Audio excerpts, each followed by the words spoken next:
everyone! Welcome back to Children of Éarte, my scholars and my scoundrels. I'm glad that you are back. Let's get started. I'm going to kick it on over to Adam. Who are our sponsors, Adam? Well, I've first got to get off mute. And then second of all, we are at the end of our Die Hard list. And so I've got to scramble and go find the next list that we have here. Well, you only need a few more, so we'll get a few more. Oh, Yeah. Well, did Deb just give us Stones of Scoundrels and Scholars?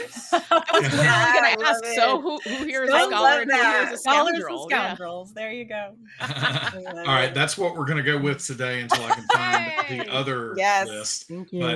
But we're going to start off with Idle Champions of the Forgotten Realms. Thank you so much for the continued support. You can find an Electrum chest code on the overlay or bouncing around the chat. We have Die Hard Dice, who has gifted our cast with, what was it again?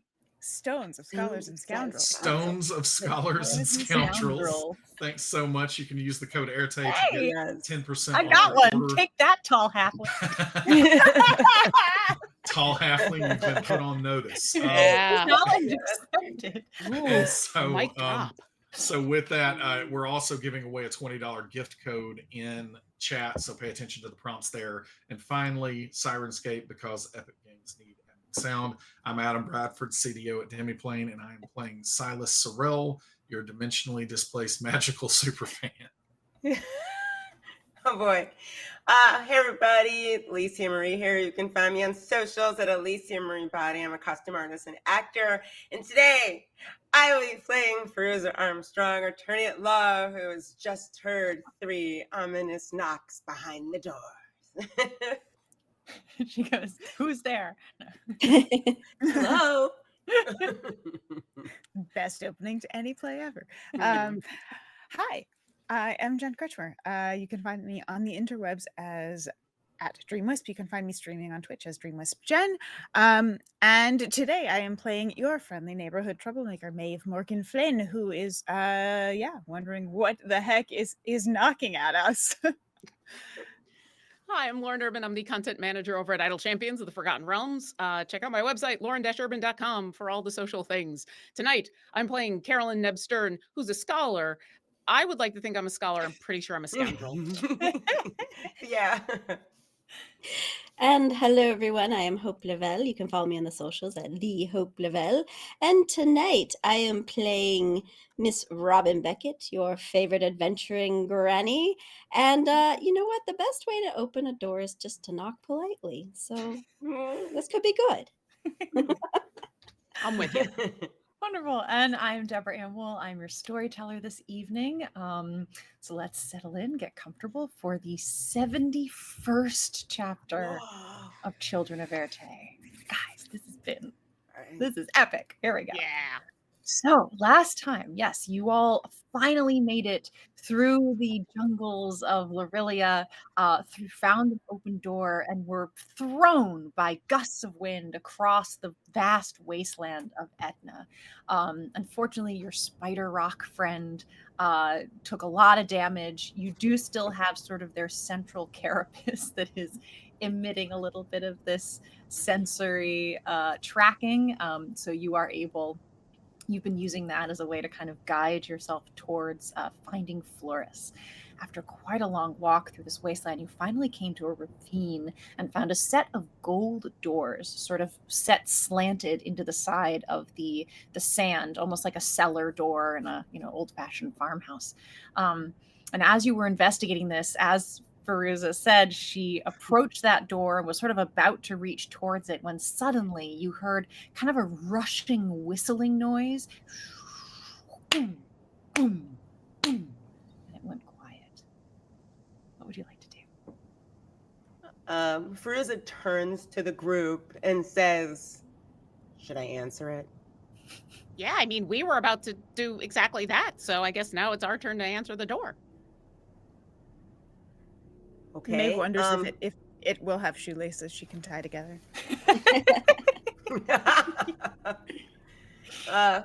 Okay, Fairuza, and I know it's a double door, right? Yes, so that's double 2. door.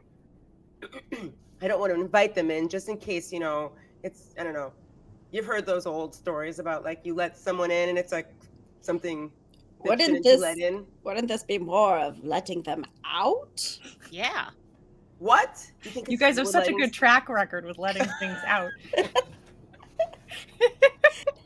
I mean, All right, Robin's never right. mind. This is you're going to be opening up the door out, right? So That's true. We're letting them, whatever it is, out.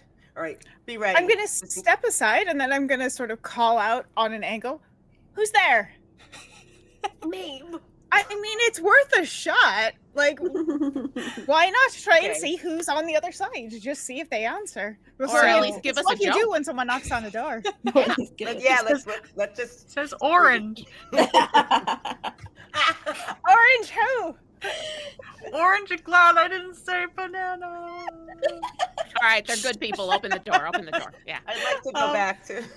Okay. So no, you don't actually get a response, but you do notice that like your voice, each of you, as you've been speaking, you know, this wind that's whipping around, even in this slightly kind of protected ravine, it is still kind of in one direction, taking quite a bit of a swoop through this ravine. That as soon as you speak, the sound is just kind of taken from you. So you've got to be quite loud to be heard. So even as you say this towards the door, you have a few doubts about whether it even could be heard on the other side of that door. Okay. Fairuza's just gonna she's gonna place her hand on the door to see if she can see if it's hot or cold, because she remembers we've had issues with this before. Look, you learn. You place your hand on the door. It feels the same, sort of the surrounding temperature. It doesn't have extra heat or extra cold to it. It feels like gold. It has that sort of smooth texture, but the sand that has been kind of pummeled into it's almost like it has been, like with sandpaper, smoothed over the years by that kind of push of wind and sand across it for a long time. It's been like finely sanded down. Got you. Fairuza's gonna So turn. with- Oh, go ahead. Does that imply that the doors are solid gold? Do you want to make an If- investigation check? Sure. My thinking is that if they were gold plated and they've been worn by the sand for so Mhm. long, that probably would have scraped the sand off, and we would be seeing whatever was underneath. Sure, go ahead So and make an investigation. investigation. 14. Yeah, that feels like the right kind of direction for you. You don't see any place where the wear is exposing anything other than this same color and texture. Are you standing next to me, Maeve, or? I'm sort of tucked in behind where the door would open, because my thinking is if the door opens, I can sort of hide behind it and sneak out. Got you. I'm standing next to you, though. You're standing Me next. too. Of course you Yep. are, Nev. We're here with Yeah. you. So cute. Okay. Fairuza's gonna turn to Nev and say, "It feels like your everyday average gold door." Golden In a- cellar door. Yeah, Yeah. just your average, double Yeah. gold cellar doors in the middle of a alien planet in a desert that has a knocking happening behind it. So It's a wee bit ostentatious, don't you think? maybe. Gold doors. Yeah. Fairuza, open the door. Yes. Let's see All who's right. knocking. Fairuza grabs the handles, turns, and opens. So they do turn. And as you do, you can see in the little sliver between them, it's like, just like a quarter of an inch there. There are latches on the other side that when you turn the handles, kind of release the door as if it did have kind of a locking mechanism. Fairuza, as soon as you release those two little latches, just this gust of wind pushes back. And I'd like everyone, basically, other than, Maeve and Fairuza for sure. Neb, were you close? Yeah. And Silas was there. and Robin, maybe a little bit further back. Yeah, a little bit. Floating Okay, so up. not you two, but you three, Maeve, Neb, and Fairuza. All of you need to make strength saving throws for me. Strength saving throws. Come on, man. This is not going to go well. Oh, look at that. Natural 20, 27. Oh, Hey! I got a natural 19 for an 18, which is 18 amazing. for Oh, Neb there and you go, Maeve. Neb. I got a natural 5 for a 4. Uh-oh. So- However, Yes. well, let me see what's happening before I Let's find out what intervene happens with first. what I want to try and do. Okay. Luckily, I also rolled poorly, so that's helpful for you. So 5 points of damage for you, Neb. 2 each for Fairuza. I'm sorry, not Neb. For you, Maeve. Neb and Fairuza, 2 points each. Fairuza, as this thing flies open, you are strong enough to hold on to those handles, and basically your feet go flying up in the air as this gust pushes you back, holding on to that door as tightly as you can. Neb, you're just on the other side. You get flung back, but kind of along the ground a bit, so you're kind of able to dig your heels in and hold your position. Maeve, however, gets hit with the full force of this and just head over toes, flying through the air until you land in the sand a good 20 feet away, taking yet one more, another 3 points of damage on impact. May I make a case for something? You absolutely may. There is something that I am able to do, which improves my ability to jump. And I was wondering if it would be possible that I could try and leap out of the way of it, because I leap further, or... both length and height. Let's give you advantage on that dexterity saving throw. Let's see if your ability to do that can give you an edge in this situation. So we'll just roll another one, see if you get any higher. That's a natural 20 on the first roll. So. Ready. Take it back. Neb, that's what would have happened to you if you weren't quite as spry as you actually are. As soon as you feel that gust of wind hitting you, you push off from one side, giving yourself opposite direction, or able to land on your feet just a little bit ways away, taking still the half damage, so 2 points as well. Okay, perfect.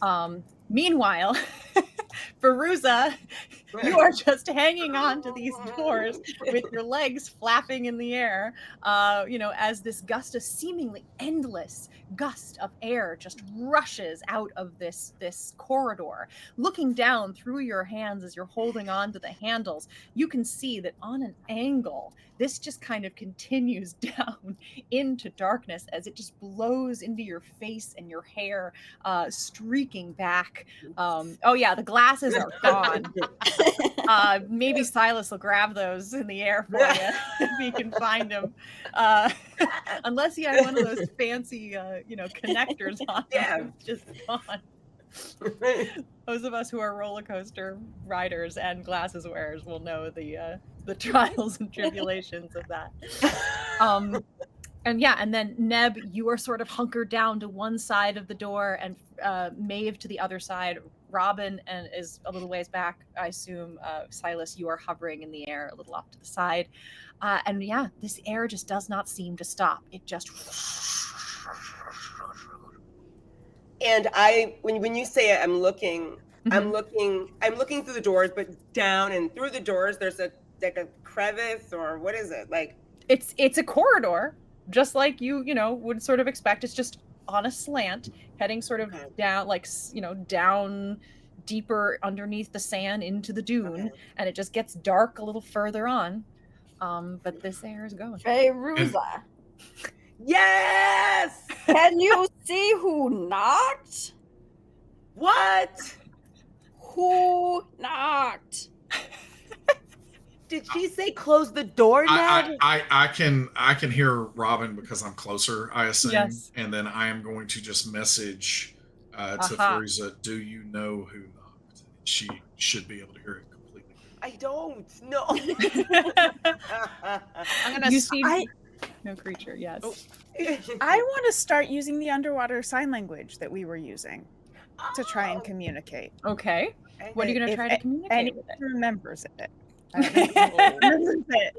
I will. I gotta look at the You can sheet. make an intelligence, like a history intelligence check to see how much you remember. Sure. Me? We'll let it go. No, Maeve.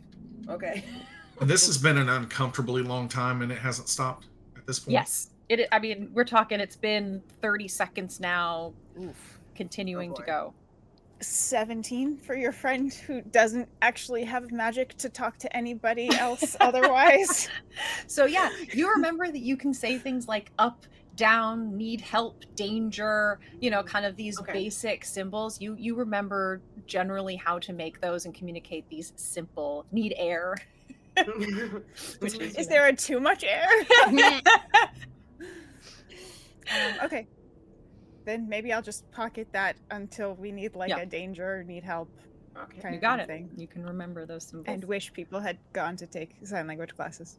Yeah. I'd love to picture that Neb, like, 3-point landing, like, grabbed the ground and scraped back. And so she's going to scramble forward. And she's not going to get in front of the door or Fairuza, but she's going to kind of, like, grab the side and try to do a peek and see. Because she's... Like a flag? Yeah, well, just her head. I think she might have heard Robin, but she definitely has the same question. Like, got it. So, yes, you pull your body down, staying low to the ground so that there's less surface area for this wind to grab. Again, as Fairuza, you are still just holding on, windsurfing along. You're just a kite. You know, Superman style. Diagonal in the air. Holding on with all you can. I mean, if you weren't getting taller by now, you're cracking. All those joints are cracking. So yes, Neb, you pull yourself around the corner, getting your fingers sort of, you know, just enough of your head to sort of look in. Again, just immediately wind pulling back hair, face, skin, anything that's not sort of buckled down to your person. As you're looking down this long corridor, if you'd like to give me either a perception or an investigation check, you can. Yeah. Let's do perception. Yeah, I'll also do perception. Yeah. Okay. Okay. 17. A 17 for Fairuza. For Neb? 26. 26. So with the 17 Fairuza, you can see that this corridor is like clean, right? That this wind has just absolutely swept anything out of this area. It is stone, and you're seeing this again, the same kind of like, it's just been sanded down. It's very smooth, sort of sandstone corridor in front of you. So there are no tracks or anything that you can pick up. Neb, with your dark vision as well as your roll of a 26, you can see further down this corridor, there is an end. It's probably about 150, 160 feet away. It's quite dark, and you can see there's something at the end of this corridor. There's a different texture at the bottom of this corridor than what you can see along the edges. Hello?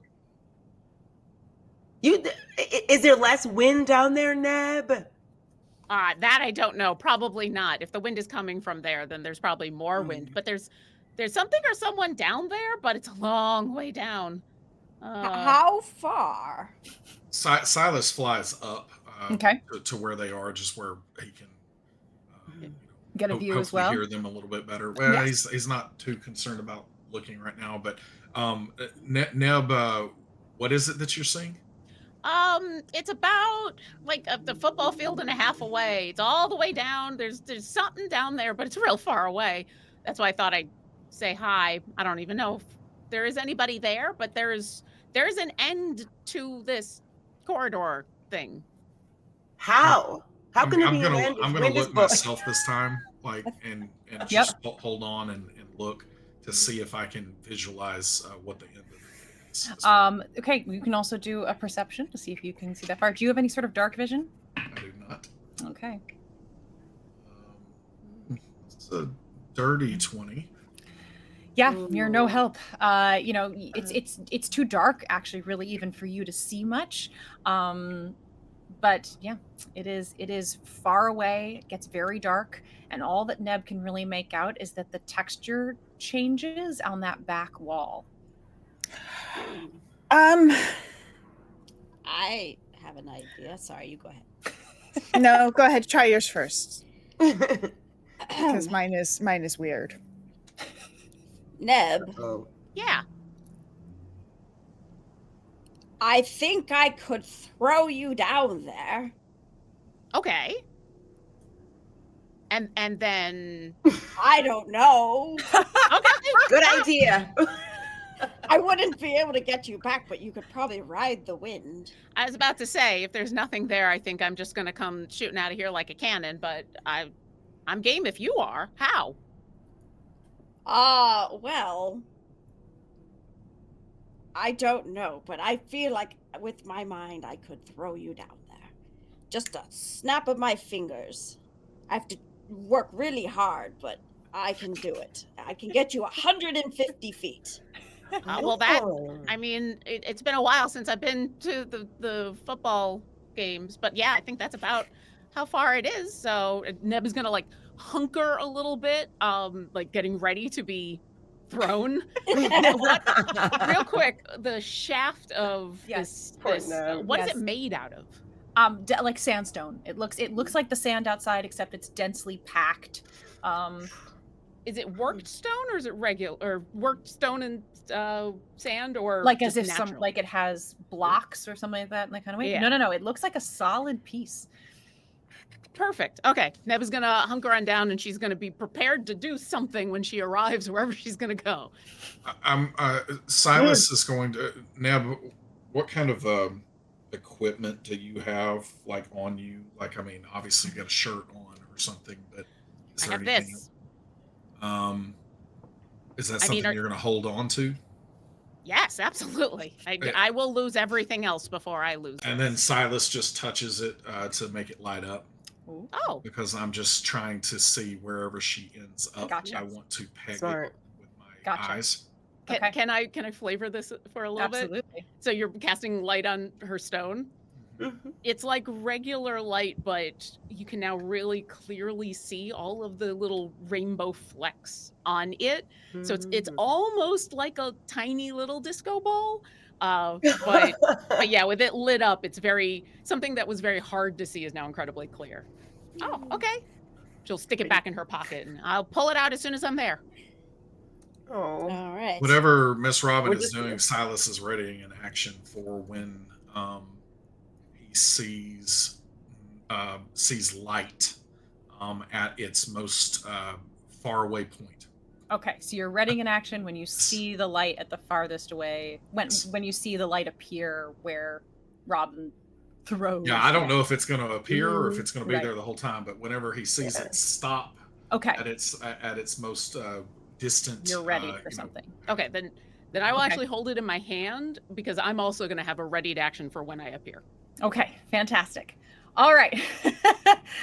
So you're all sort of gathered around these cellar doors. Fairuza's still hanging on to these handles.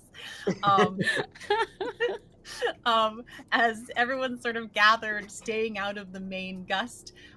Neb, you were holding on to your stone. It is lit up with Silas's magic. Robin, what are you throwing gonna our do? friend in the hallway. This wouldn't even be the first time. I'm here for it. I Let's do know. this. Robin just kind of like is like hunkering down a little. And she's like, "All right, 24, 32." Hot, Should we hot, be trusting hot, Robin with the and Neb is just gonna disappear and be vortex warped 150 feet. Awesome. Nice. Fantastic. Neb, you Yes. are okay. All right, let's Neb, you are the rest of you. We're gonna get to what you see in a minute. Neb, you are vortex warped 150 feet down this corridor. As soon as you appear in the air, you see right in front of you 10-foot deep jagged spikes sticking out of this the end of this corridor. Oh. The air that is pushing seems to be gone. You don't know where that is coming from. You have gotten past whatever that is, and as you look down below you, there's a hole in the floor. And Yay! Okay. Captain, what would you like to do? Yay! So I don't know if this will work now, but the hole in the floor under me, how big is it? Like 5 feet by 5 feet. Perfect. So the thing that I was holding on to was the ability to change the earth around me. I had planned on molding it behind me to keep from being pushed out like a cannon, but seeing the spikes in the hole, I'd like to do that under me real quick. So maybe I fall like 5 feet and then there's just Fantastic. pulled out of the sandstone, a big block of more sandstone just gets yanked out, and hopefully I land on it. So maybe out of the side or something like that, you pull some stone out and place it then below you instead. Yeah, it's a bit of a As you place it below you and you land on that piece there, however, you feel a little bounce To the stone? to the ground, to the stone. There's a little sort of spring effect as you land on that ground. And I'd like you to make a dexterity saving throw, please. Okay. This is all real good things. That's a 7. That's a 7? That's a 7. Silas, you see the lighted stone of Neb at the other end. Is there something you wanted to do when you see it at the other end of that corridor? Yes. Okay. I am going to. So Silas closes his eyes, but you still see light coming out of both eyes temporarily. Yes. And then he kind of goes like translucent, silvery translucent for just a second. And then, anybody that is like seeing it can see like imperceptible, almost just barely like shimmery silver. And I am going to step into this astral place and then reemerge where Neb is and physically manifest again over there. And I am basically just trying to grab onto her. Okay, Wow. fantastic. Wow. And you are still flying. Flying, that is correct. Okay. Oh my god. I'm intentionally playing Operation here. I gotcha. So you see her you see this light kind of go, drop like 2 feet, and then maybe also see it waver a little bit as this little spring effect happens. You disappear, run to where you need to be, reappear, grab onto Time Neb. works differently there. Yes. So, I'm kind of like leisurely strolling. Gotcha, and yeah, I just come out on the other side. sauntering. Yeah. Yeah. Reappear, wrap your arms around Neb. I would still like you to make a dexterity saving throw. Okay. Silas. Hey, Neb. And that's going to be an 18. Okay. As both of you feel that the entire back half of this corridor swings down like a pendulum. The horizontal spikes swinging down to now become vertical spikes at the bottom of a 30-foot drop. This entire corridor swings, now banging you into the wall as it scoops you down. You are both going to take a little bit of bludgeoning from that. 5 points of bludgeoning damage each as the wall bangs into you and kind of Did I pushes succeed you on the down. save? You succeeded on the save, which means that the spikes you are able to, because you're right next to them, you're able to avoid the spikes hitting you, and certainly you don't fall into them as Silas is I guess what flying. I'm saying is I have Yes. evasion, and if I Okay. succeed on the save, I don't take half damage. Or You don't take half or anything? Yeah, and neither does anybody within 5 feet. Oh, wow. Okay. Oh. Well, I don't think I succeeded though. But she Yeah. wouldn't take anything as long Well, as no, she would if she I see, if she succeeded. actually let me check the ability. Sorry, this is I think the second time I've used it. No worries. I mean, I'm making a wild guess that 7 did not succeed. Does not succeed. Yeah. Yeah, I just can't remember if it is. Silas succeeds. Mhm. Sorry. While he's looking at that up, just so that Okay, I have yeah. a clear picture, the piece of ground that I have created that Yes. is that now still under me? It's still there, but Okay. it's now shifted down, and now it's like to the side. Okay. Neb is like only going to plugged take up. half, even if she failed. Is the So way it she'll works. take half if she fails. Okay. Okay, took so you 2 can only take instead of another 5? 2. Okay.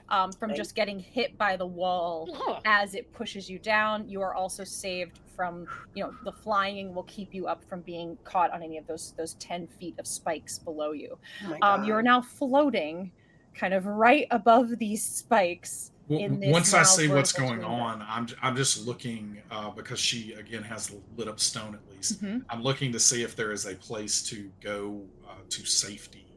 You can go where we're up, not inside the back. You can go up, back towards the corridor where you were initially, but there does not seem to be any way out other than the hole that Neb plugged earlier.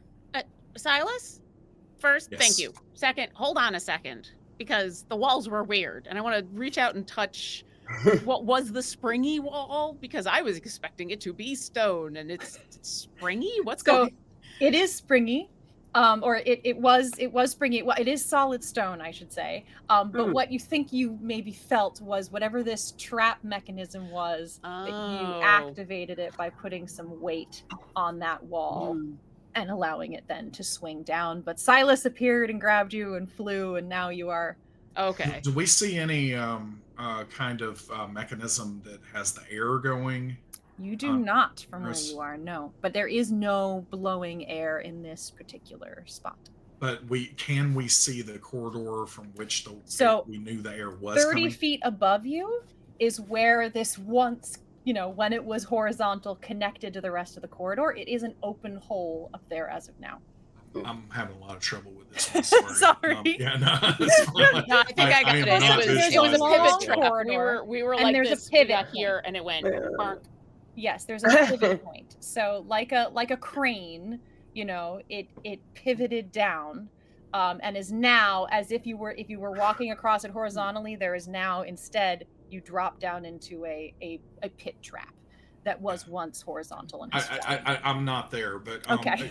Sorry, but I am attempting to find a place where I could put down Neb safely.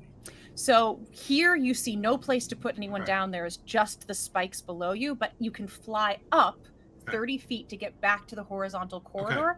You know what is behind you, which goes back out to your friends. You don't now know what, anything else, because that used to be the corridor you're now in. So as I feel you kind of starting to rise, Silas, hold on. Wait. And I'm going to reach back out. Actually, I don't even have to touch it. The block of earth that I moved to land on. Yes. I want to remove that now, because now I'm expecting there to be a hole going sideways. Mm-hmm. Yes. So you remove it. You put this block of earth, I guess, someplace back in where the hole it went. that you made. Yeah. Yeah. And you do now see a dark open hole. Now with your dark vision and the light from this, your stone that is here, you can see a very dark secondary corridor that continues to go down from this direction. So this was an elaborate kind of trap. Yeah, so elaborate that I have just lost all sense of direction. That's okay. I think that's what happens when you fly a lot. Yeah. When you don't have gravity, it's hard to maintain position in space. I don't know if that's where we have to go, but that's where we should be going.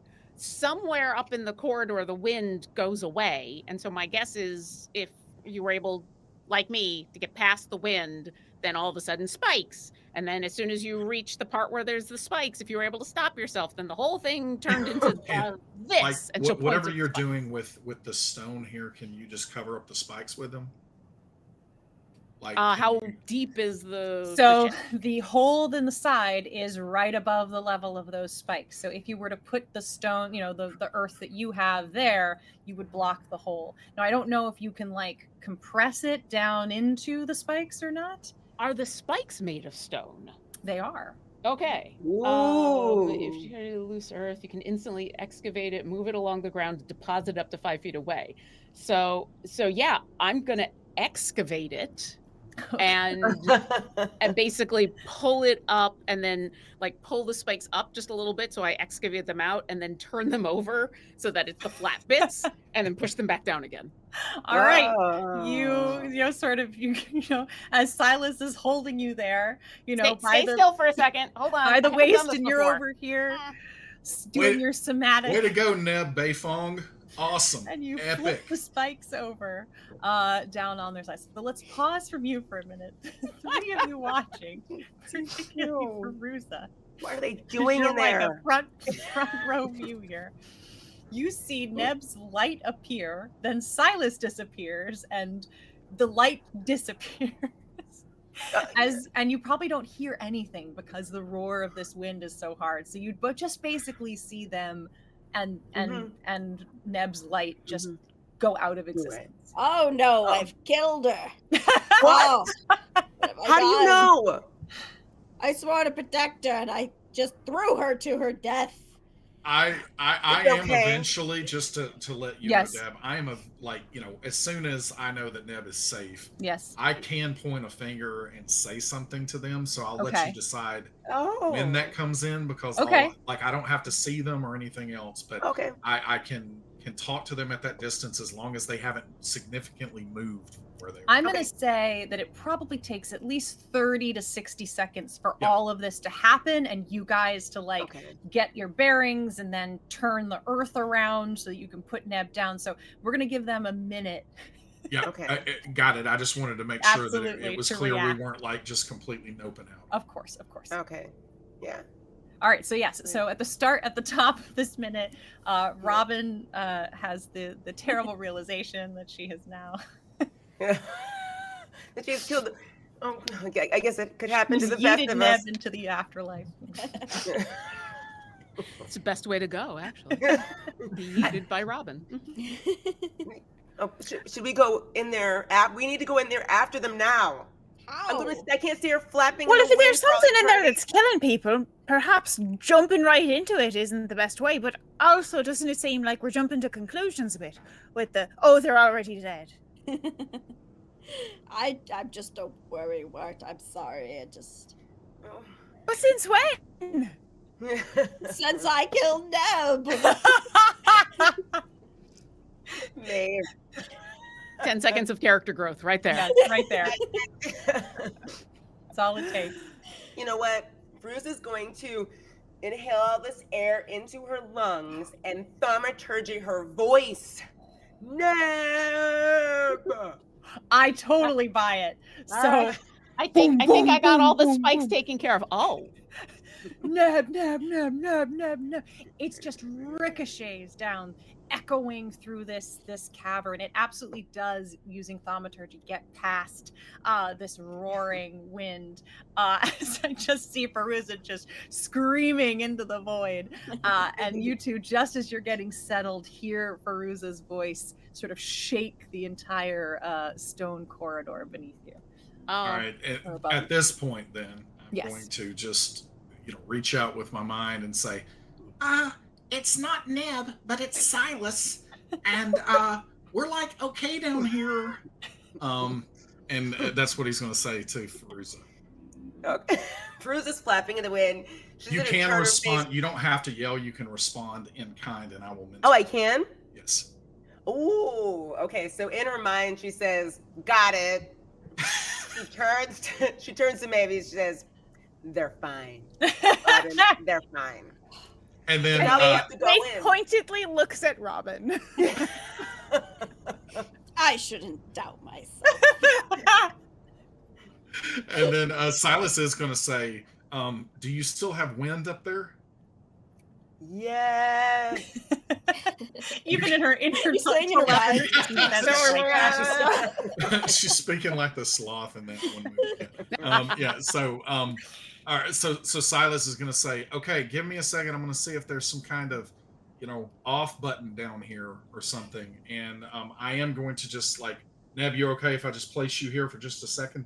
yeah, I'm absolutely. placing you like in the, other corridor. This And little then you ledge. said I can fly up to see. You can fly up through this now vertical shaft Okay. back to the horizontal corridor. Okay, I'm flying up there just to see if I can investigate. I am going to light up my ring so the light on her stone goes away, but light up the Okay. ring just to see Oh. what I can see, and I'm looking for like some kind of. Fantastic. You fly up 30 feet to the top of this thing, and there's, again, no air in this kind of corridor where this is quite dark down here, but you have the light on your ring. You can see that straight away here, there is now an open sort of shaft that's been carved out to your right. And another door, corridor that continues down in the direction that this one would have gone if there weren't spikes at the end of it, has now been revealed. So you could continue down that way.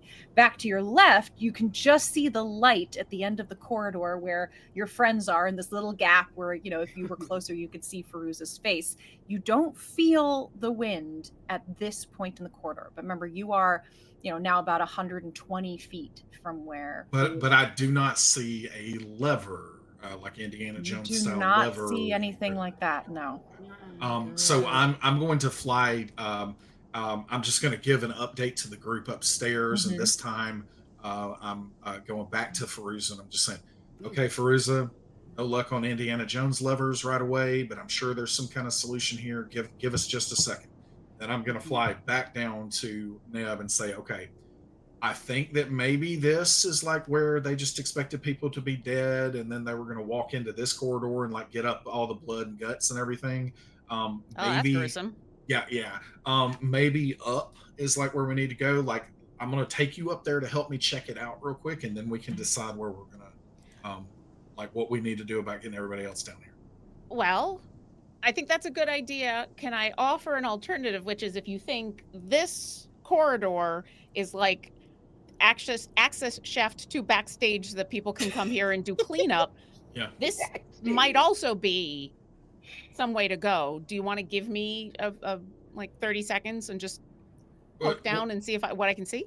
Yeah, like how well, and this is probably more Adam to Deb. Like, Yeah. I'm trying to understand, like, are we in a precarious situation right now where we think that whatever this trap is going to, like, come back and like reset or anything? You Like, don't know right now. It's I guess what I'm saying seems is, to be is it creaking? Is it?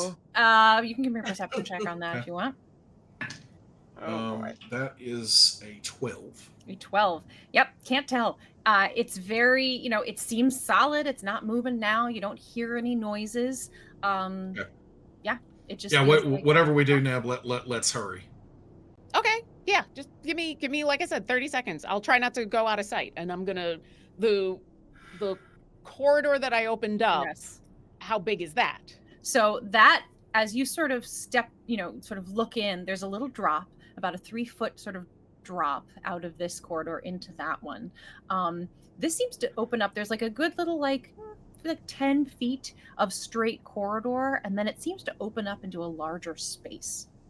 Okay, I'm not going to enter the larger space, but I'll once again Three Stooges my head in and just kind of take a quick look around. So you jump down that little 3-foot ledge on the bottom. Again, it's this very smooth sandstone, really like a wind tunnel. It has that, sort of, like you see out in the desert, those carved mesas and things that have been created by wind. And so you kind of creep down towards this edge, and as you look out, this is an enormous sort of wind-swept room, and from where you are, you can't, even with your dark vision, see the other side of this space. But the walls all around are kind of dotted with little indentations and holes of very different sizes. Again, everything kind of as if wind has moved through them in smaller and larger spaces, and and really created this this sort of globe of a room with little accesses. You do give me a perception check. Would you do that, please? Yes. +7. You do notice some sticky stuff on the ground. As you are walking over, kind of again keeping yourself low because you can hear there's some in this larger room.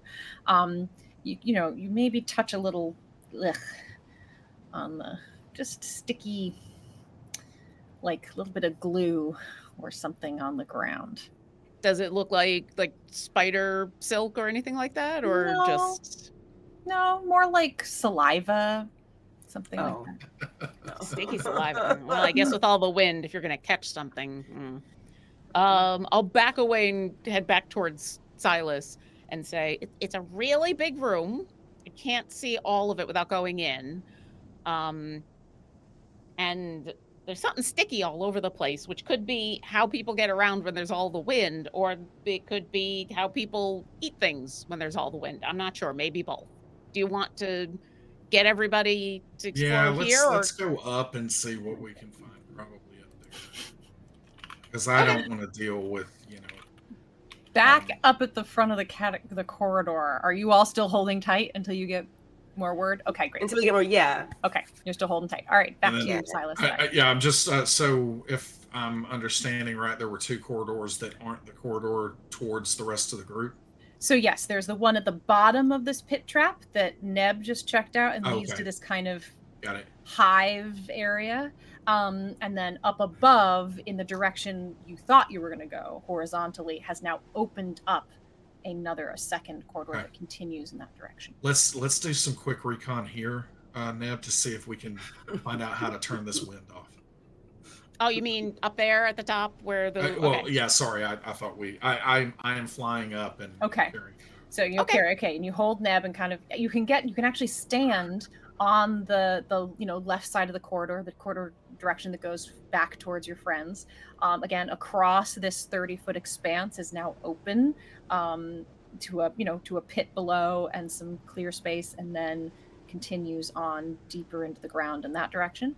But towards your friends, you can walk that direction, and there's no wind, and you can use gravity. Well, how far do we think it is? Before the wind shows up? Well, yeah. I mean, maybe I'm just trying to understand. Like, are we 150 feet away from your friends? You're now 120 feet. Yeah. Okay. So, I mean, let's see where the wind starts and see if there's anything we can see over there. Let's So you just go start nice and slow, and see if we can find out where flying there's and an walking. obvious. Yeah. You go slow, a step at a time, reaching your hand out a little bit, and it becomes quite obvious.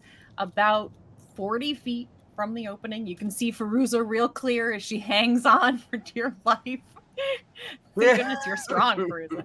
Just locked in. There's a very thin seam all along the edge of the walls and the floor, and just like a Dyson vacuum, it seems to be just through that little seam and sucking straight out towards the exit. It's this sort of little vacuum pull.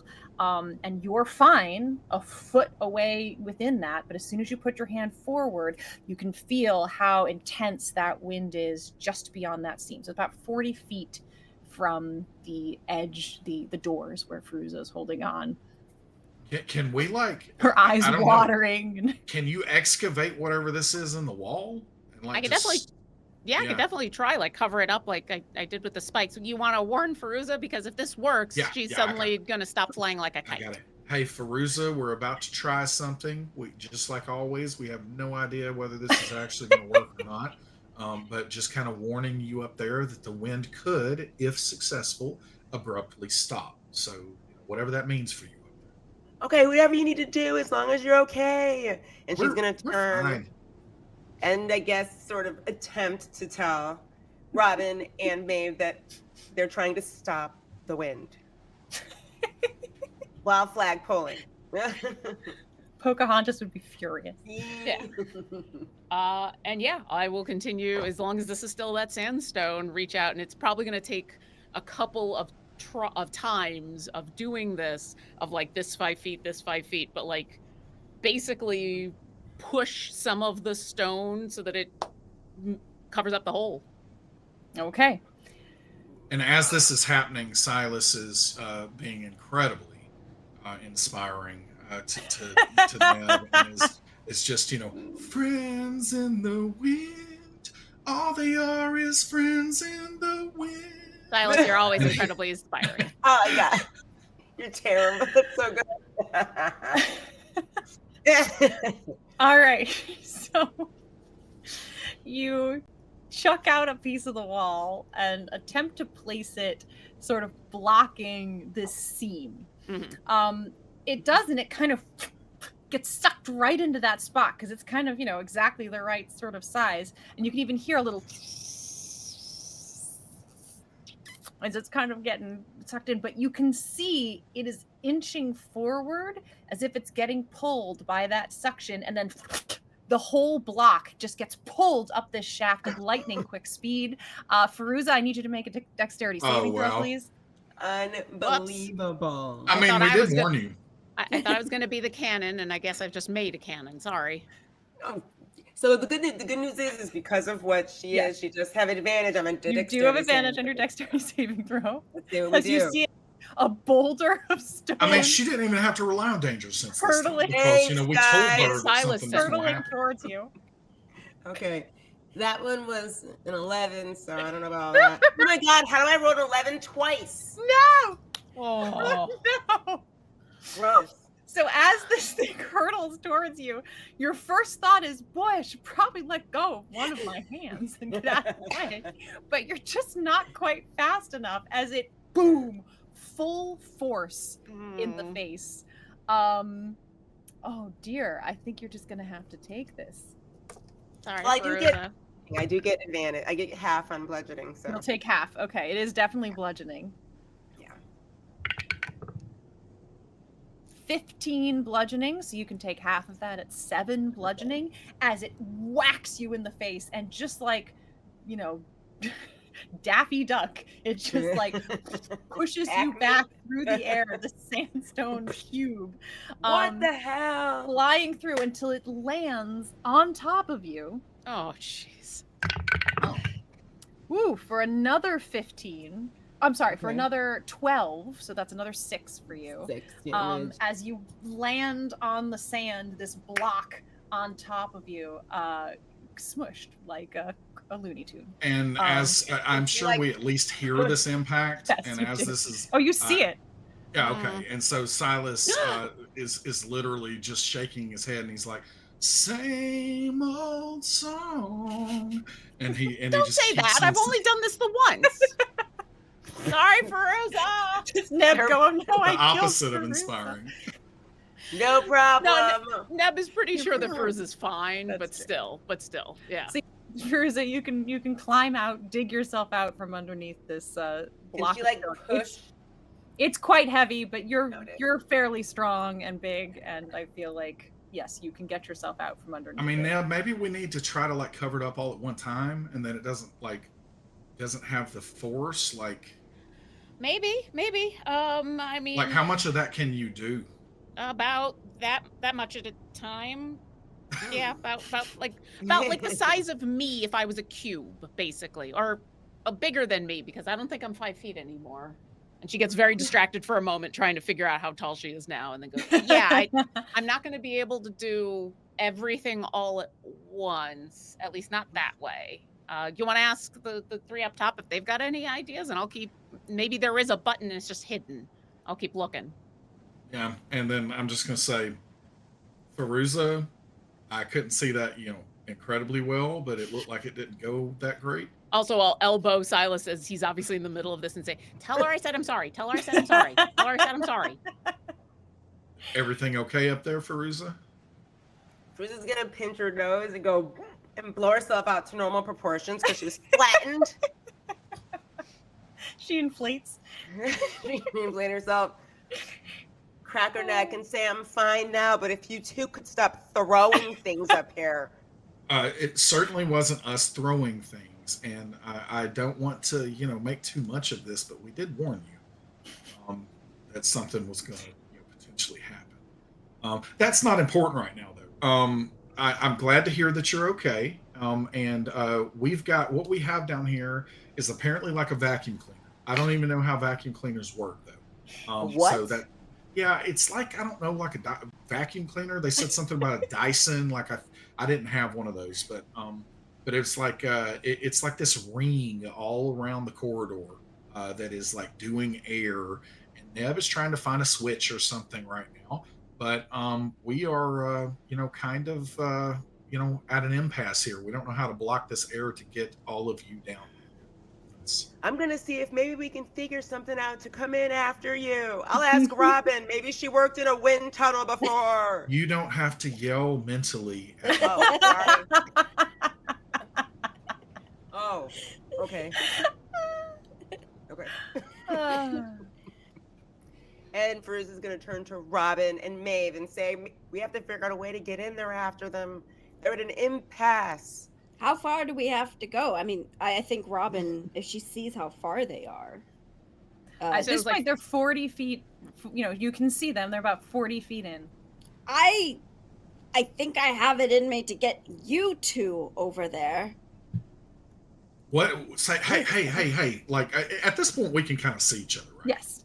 Okay. So if they're up there and everything, I'm going to say, okay, Fairuza, I can't talk to more than one of you right now. I haven't figured that out yet. But Fairuza, you've clawed your way back to the group there. Yeah. Okay. Yes. she's but like on I'm the gonna ground. switch over to Miss Robin. I just didn't want you to think I was ignoring you, Miss Robin. Do we have like I don't know. Like, do you think that you can get a couple of them down? Because then, especially Fairuza can get down here because she's kind of strong.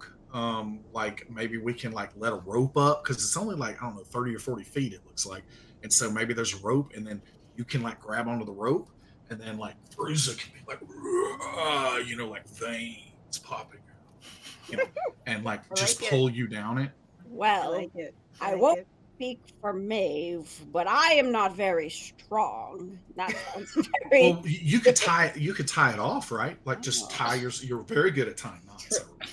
If you'd like to try that so that I can keep my mental strength, because I can get us all down there, but maybe this is better. You can get you down there too.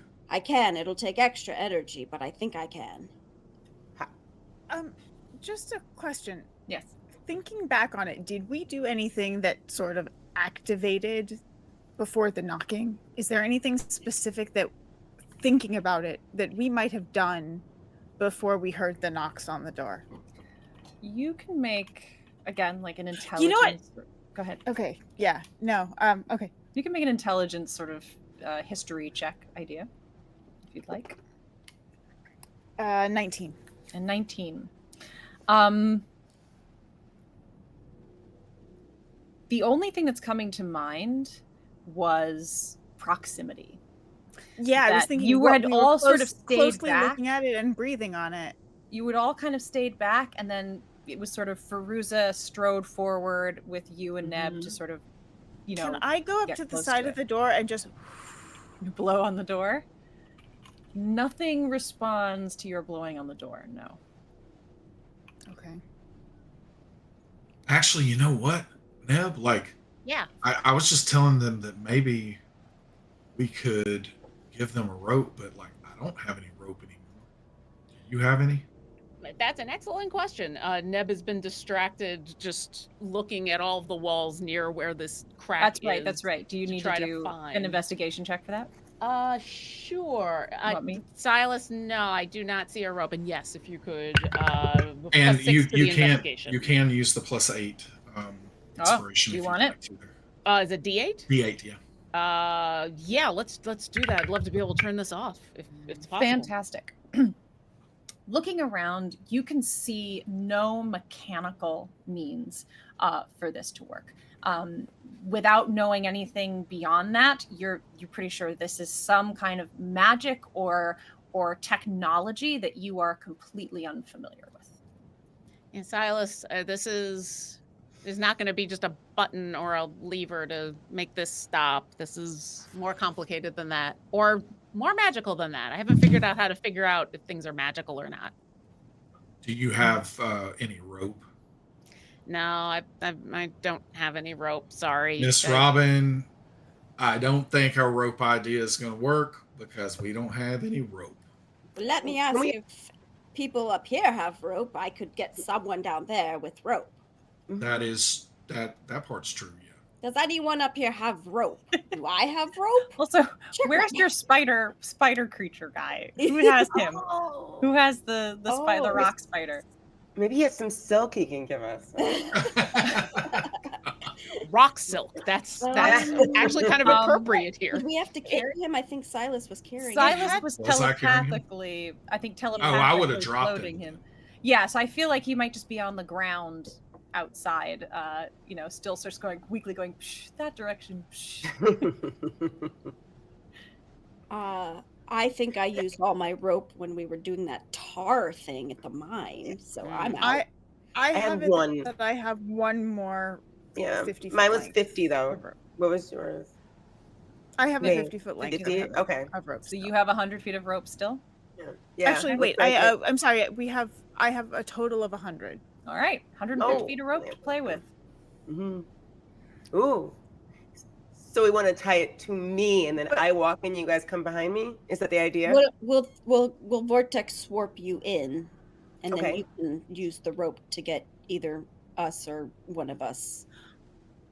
Oh, got you. Okay. What do you think, Maeve? What are you looking at, Maeve? I'm just not. We can certainly try. I just think we're going to be flying like kites and against the wind, and I'm not sure that. It seems like something we did turned it on, right? We opened the door and when we got here. I It think was when knocking on the door when we got here. When we got here, though, we could hear the wind through the crack. At least that's far as I remember. It Oh, knocked. did we? Can someone Yeah, ask we it did. to stop blowing, maybe? That's why it felt like proximity. Again, you had no indication if it was off before, but when you got close, you could hear whistling behind it. Has the wind blowing revealed anything on the door frame at all? You could give me an investigation for that. Okay. That's a 19 again. A 19. Nice. Same deal as Neb. There is something about this door frame. You can tell there's a technology, whether that's magic or whatever this is that you are not familiar with. It could be as simple as something from our world, but you don't understand it because it is alien. But there is something about the sort of the door jam or the opening of this opening that is similar to what Neb feels about the place for this. There's some sort of like circulatory connection in this corridor that's going on. Like I said, I can get 2 of you down there, and I think I have enough to get 30 feet. I would just need to grab something. And What if we just put you in your backpack and then I wear your backpack?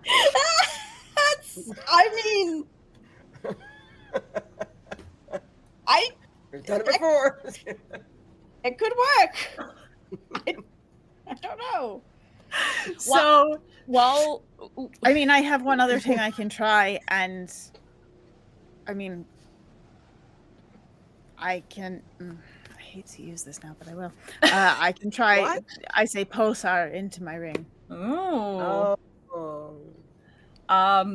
You do it? Yeah, I do. All right, Maeve disappears. Maeve, this world is remarkably kind of similar to the sandy, weird world of this other place that you go. Again, it doesn't perfectly match, but it has the same sort of sparkly quality to it. And you can see the corridor going down in front of you. You can choose which landscape you would like to walk on, and you are not affected by this wind. Okay, I'm gonna go ahead and walk over to down the hallway. Down the hallway. As I walk, do I see anything in that hallway that seems like it would be a mechanism, since I'm not rushing against? Gotcha. You do not. It is an absolutely, this is a wind tunnel. It is as if you were in the tube of a vacuum. This is just air sort of sucking, being sort of forced air. Okay. And then I will go all the way to where Neb and Silas are. You see Neb looking at the walls and Silas is singing. And... You also notice that Neb has figured out that with the same magic that she uses to move dirt and stone, she can cause shapes, colors, or both to appear in it. And so now she's just like, as she's looking at things, she's just adding like hash marks in rainbow colors. Like, I look there. I look there. I look there. I'm trying to write a word or something. Silas, this is really cool. I wish I knew how to do this before. This would have been a lot easier for a bunch of different things. The next people that come here are going to be like, oh, what are these ancient cuneiforms? Whoa, what an interesting people. And it's just Neb writing her name over and over again in different colored stories. What is the Neb? Just tweeting. It only lasts for an hour, though. So after an hour, they're going to have to come real fast. So, Maeve, yes, you get down to where they are. And I will return. All right, you come back. Suddenly, whoop, there's Maeve standing next to the two of you. Well, that was elegant. Oh, dude! Like, warn somebody. That was amazing. How did you do that, by the way? Magic. Skill. Wait, very well. I mean, why not both? So what, you can just like turn invisible? How'd you get past the wind? Not very easily and not very often. But still, really, all right. Well, that's 3 of us down. Now it's just the 2 of them. I mean, how did you do it? Well, I mean, Miss I Robin tucked and into the magic. astral plane or something. Like, it's weird. Time works differently there. Like, I can kind of like do things there and then pop out back into this plane. Maybe But that's where I'm going too. I don't oh, know. I've maybe. never I been don't there know. before. What does it look like there? Like this, but different. Yeah, that's not what I see. Mine's like some like I don't know, like a silvery, like I don't know, like that pea soup fog that you hear about in some of the stories a little bit. But I do see So stars. London? Stars are really far away. Yeah, pretty much like London. Yeah. But yeah, but then I see stars really, really far away. I kind of get this idea that I could just walk up to the stars, but like I'm a little afraid to do that. I haven't done that part yet. Aren't So stars like burning balls of gas? I Like, thought they wouldn't you were want- our ancestors looking down on us, honestly. Okay, I Simba. mean, why not both?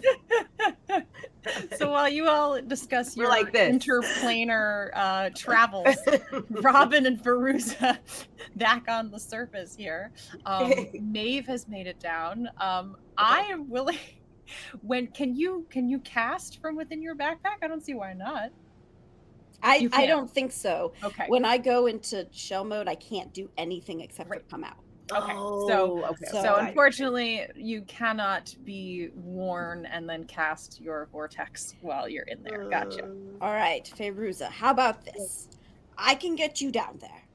You send rope, I'll tie it around me. I can then mist into 30 feet closer, and then you can just pull me the rest of the way. Let's go fly a kite. We can Hey, do what that. y'all talking about? We up are there? just the Disney advertisement tonight. At this point, yeah. The magical world. That's true. We're just Neb is painting with all the colors of the wind. Neb is because we've had what, Coloring. Pocahontas, Lion King, the facing We've had graffiti now the Mary walls. Poppins. Mary we're all there, yeah. Poppins. It's very Aladdin what we're doing. Oh yeah, Yes. very much. We're just- Absolutely. Seek the out. got it Okay. covered. Touch And it- nothing but the lamp. Touch nothing. Oh, I've already failed at that. Okay. That's true. Neb Touch would be nothing the but absolute lamp worst. and paint on the Absolute. walls. Oh, worst person to send into them. Okay, Just so I'm like wondering, is it too strong, the wind, for Fairuza to attempt to push against it? Like, put a shield up and push against it? Or is it just that, is it that strong? I mean, you've been able to hold on. yeah. Sorry. I'm gonna sneeze. Maybe not. Okay. You've been able to hold on against it, but in terms of like pushing back against it, that feels it's similar to what you felt coming out of that doorway Okay. into the upper atmosphere. It's like Okay. you're on like the outside of a plane. You know, Okay. this wind is going All right. 100, Real quick. 100 miles an hour. The I was- crack that the air is emanating out of, that's Yes. the Dyson Yes. sphere. How wide The is Dyson it? sphere. Yeah, We the have Dyson that's the crack. homebrew. Come on, Yeah. the Dyson portal, the Dyson perimeter. We'll come up with a good one. Yeah, how wide is this Dyson crack? It's the literal crack of it, again, like half an inch. It's really Okay. slender. It'd be very hard to see. Neb is going to use that same power about 3 feet away from the crack Mm-hmm. and basically drill a little bit of a hole Mm-hmm. down a few Good. feet and then over into where assumably this shaft, the Dyson shaft is, and see what happens. Like a small enough, Okay. like this much of a hole Right. so that if she gets blasted with wind, it's not so detrimental to everybody. So on your side, where there's Yeah. no wind, you want to go into the wall and then turn and then go towards the crack. So you kind Exactly. of come at the crack, but further in.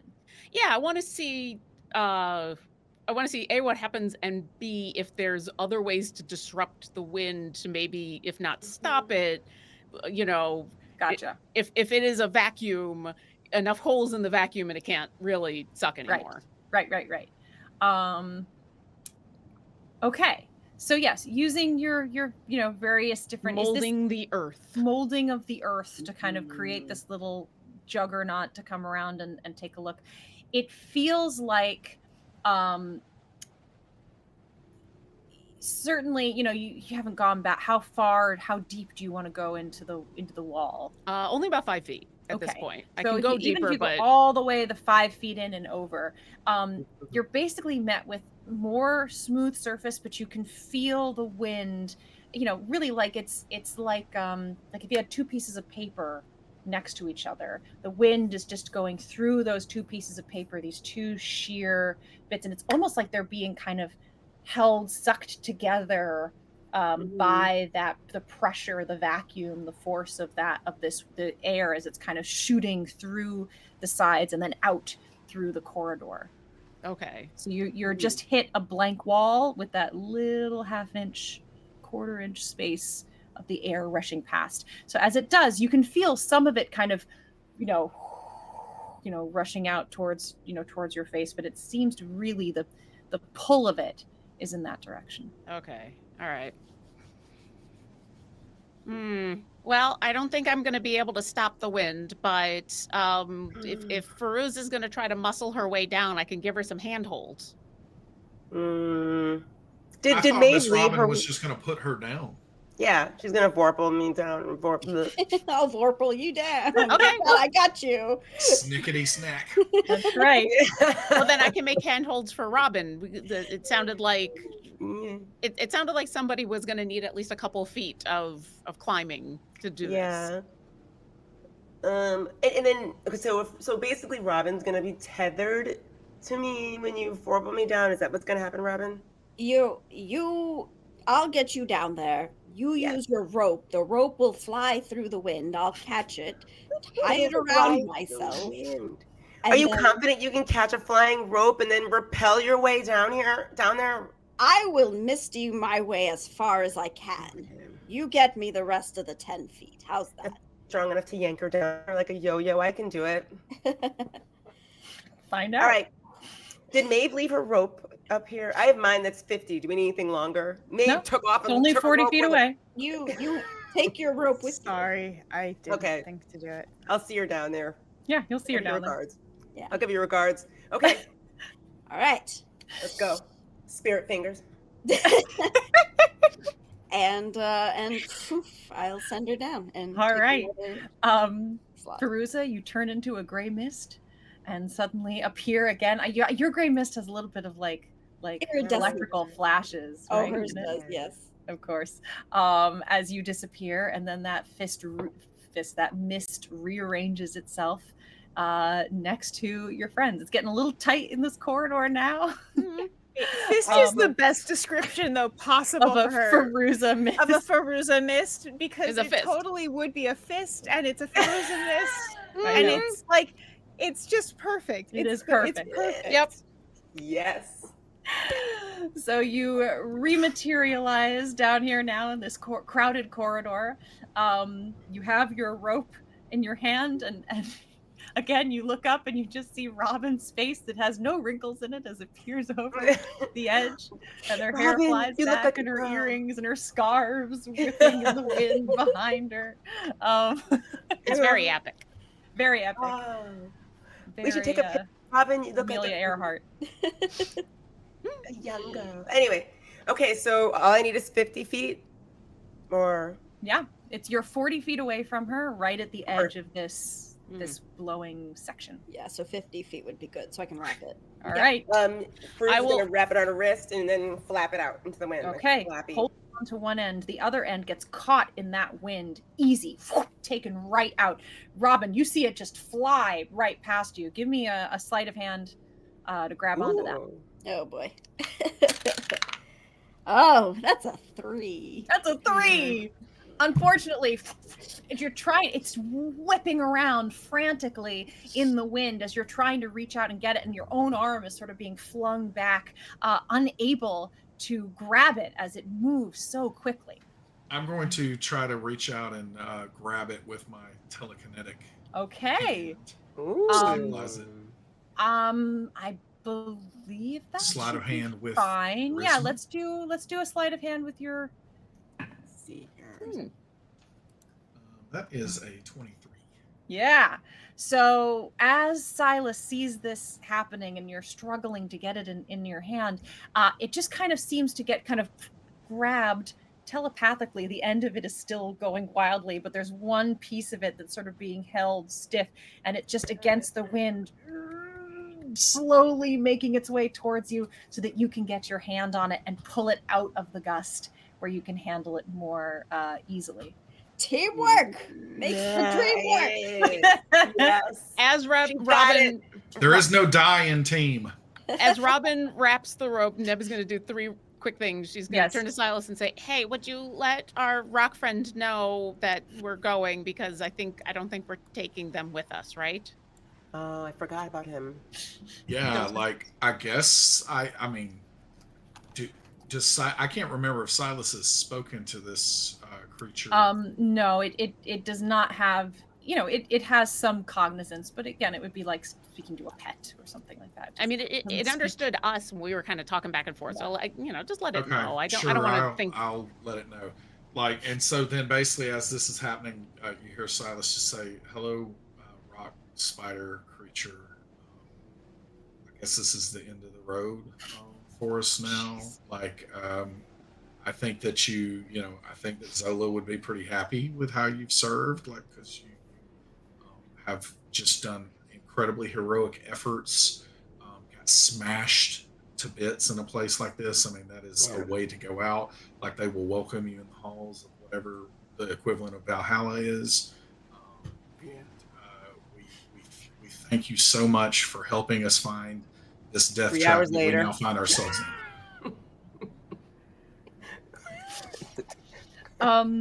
Robin, you hear just the most sort of content little sigh, puff of spores come out of this pile of rocks sitting at the side. It just weakly glows as Silas completes this message. It's a good thing none of us can hear it, because Neb was thinking you'd say something like, "We gotta go, we'll be right back." Not, "Your job is done, you can now go to the halls of You've Valhalla." served well. Oh, my heart. Rest, my child. So while this tragedy is happening, Neb is going to use her ability to move rock, and she's going to make basically on our side of the wind wall Yeah. kind of a little tiny wall that Fairuza can brace herself against. Okay. Something like 2-3 feet of rock, Right. so that she's not just on the angle. And then, because Robin said that she's going to just go about 10 feet away, she's going to, because she can do this up to 30 feet, I'll make handholds in the floor. Gotcha. Okay. Where I think it would make the most sense for Robin to like stick a foot in or stick a hand in and be able to grab onto something other than the rope. Okay. So I give Robin a warning of move out of the way, because every time I go and pull out some of that rock, it immediately goes flying out like a shotgun Yes. pellet.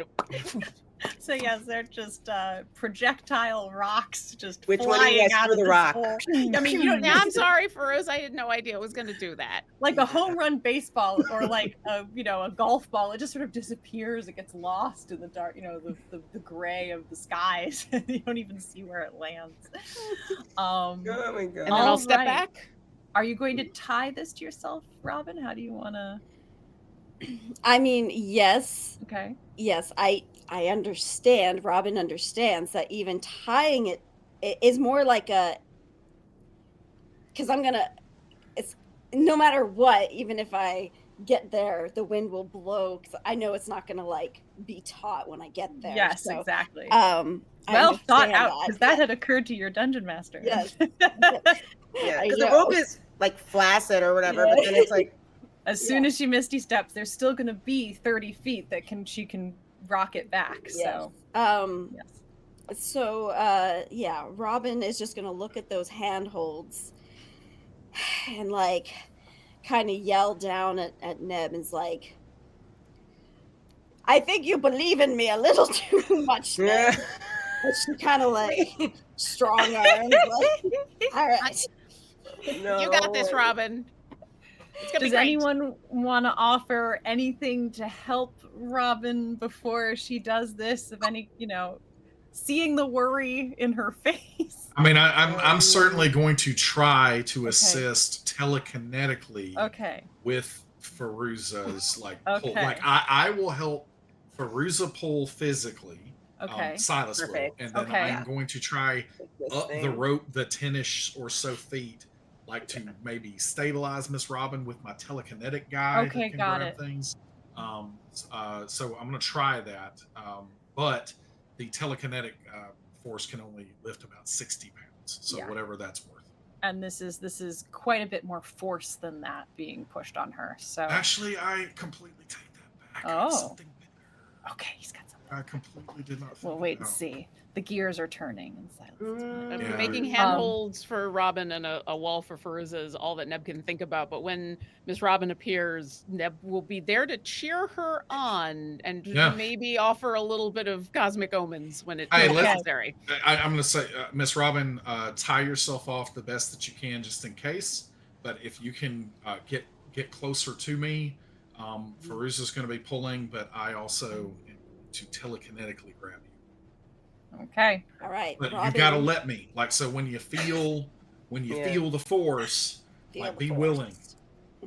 I Feel the willingly force. take the force. Mm. Robin Like a true will Jedi. definitely tie like a belay knot, like 2 Uh-huh. over figure 8, pull it taut. So Mhm. her little Nice. climbing We're knot. gonna don't even need to roll for Yeah. it. I believe in the power of Robin's Mm. mountaineering skills Yes. at this point. It's an excellent knot. It's tied around you. You even, you know how to do it in like the harness way so that it doesn't just like instantly break your bones. Yeah.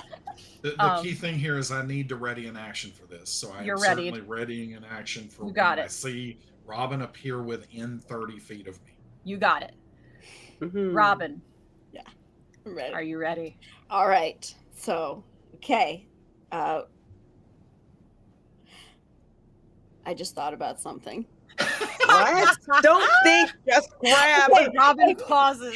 maybe Thought about something. I'm physically wearing the rope, so if I misty Yeah. step, it's gonna come with me, right? If you missed, yes, it will come with you. Okay. Yes, yes, yes. I'm Okay. only yes. I don't think absolutely. it's going to matter, honestly. Perfect. You're a kind DM. Okay. I'm very kind. Okay. I set up a very difficult thing. So you should Yes. Okay. Robin, you just see Robin kind of squint her eyes and into an iridescent mist and appear 30 feet closer to you, and she's going to try to grab onto those handholds. All right. I'm gonna use my action to just move her. I can move her 30 feet Give me in any direction. And does force of wind, weight, anything like that matter? That's going to be your call. The text just says that I can, as long as they're willing, I can move them 30 feet in any direction. So maybe it's 15 Okay, feet or- here's what I think. Yeah, I It's think maybe difficult terrain. Like, something like that. Yeah. it's Yeah, half yeah. of normal movement. You use charisma for your stuff, right, Silas? Yes. Okay. We'll do a twofold thing here to help this happen. So let's start with Robin. Let's give you a strength saving throw. You can appear basically in position to hold on to those handholds, immediately ready to go. So all you have to do is be strong enough to hold yourself there and not get pushed off. So let's make a strength saving throw. And Robin, would you like a little bit more help? Yes. Okay. Hear me on. Yeah, as soon as she appears, there's something about the handholds. They're like a little sparkly, like there's like stardust on the inside. And for whatever reason, that is really inspiring. And so you can add a D6 to this roll. Thank you. All right. Okay. Who knew Strength Stardust saving was throw. so grippy? I know, right? Yeah. It's like sandpaper, but in the best way. You're not going to like rip up your chalk, hands. like gymnast chalk. Exactly. All right. Sparkly chalk. I with your guidance, I rolled Yes. 15 minus 1 is a 14. Okay. All right. We're going to come to Silas here in a minute. So you appear there. The rope is a long loop that now comes back to where it's tied around you. Essentially, we're going to call it your equipment, which is why it came with you. Except that it still has that loop in it. You can feel the wind immediately push full force in you. You can hold on with your hands, but you lose your feet. So what we're going to say is next time we come around to you, you might have to do this again, unless Silas can get you out of it before that happens. Silas, you see her appear. Her feet immediately get whipped out from under her as she's holding on. Fairuza, you begin running backwards, taking up the slack on that rope as fast as you can. Silas, let's do this. Let's do this as a DC using your spell modifier, your like attack spell modifier. So roll a d20 and add your attack spell modifier, your spell attack modifier. 22. With that, Fairuza, you get the full taut, hold on Robin. That's going to keep her from, even if her hands let go, from going any further. Silas, yes, eyes, kind of narrowed as you move your fingers. Robin, you can feel this kind of push on your back as it kind of inches you through the heavy winds until finally you're at the crack and you fall forward onto the ground on the still side of the Dyson circle. Well, welcome to the death shaft, everybody. I've already closed up all of the spikes and everything. But... I mean, this ain't in even an hour practical. and a half in, you've made it 30, 40. Yes. I mean, this is what I'm trying to say. Like, when people make traps, how's the person that made the trap even gonna get out of this? Like, I mean, there's got to be some You're button assuming somewhere that they're missing. corporeal like us. Sure, maybe we're they're in not. an air world. Also, maybe that's just how they wipe their feet. Yeah, that's what I was thinking. Yeah, I'm thinking two things. One, there's probably actually like a front door that they're going in and out of, or two, these are flying creatures, and so this is probably just like a launch chute that they can, get up into the air. Oh, I'll try it out. Oh, yeah, that's true. You're a flying creature. Also, we're going through the back door. I mean, that would be so funny.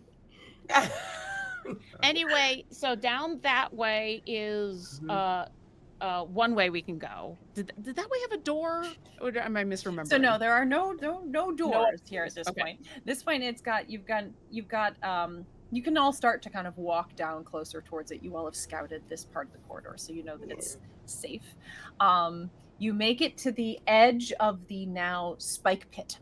So the corridor that was horizontal, that fell down, you can now look down into it, and 30 feet below see the now no spikes because you flipped them over. And there's that little exit 30 feet down at the bottom of that, which goes into that sort of hive room with all of the holes and some windy sound. Then for 30 feet across, where that horizontal room used to be is now just sort of an open drop, 30-foot drop, and 30 feet across to kind of continue down this corridor in a horizontal fashion. So which way would we like to go? Oh, jeez. It's like the stairway to hell or the corridor to... Everyone's still, I just want to paint this picture. Despite the fact that you are now in still air, everyone looks incredibly disheveled. Crazy. You look absolutely crazy. Hair is all over the place. Clothing is all, there's sand in everything. Things are askew. Probably some of you have a little bits of, as you look at each other, some sort of abrasions on your skin from the sand that is whipped across. Your lips are chapped and dry. Everything's a little dry, and there's a little sand in your mouth and in your ears. And you are a wild looking bunch right now. My lips hurt real bad.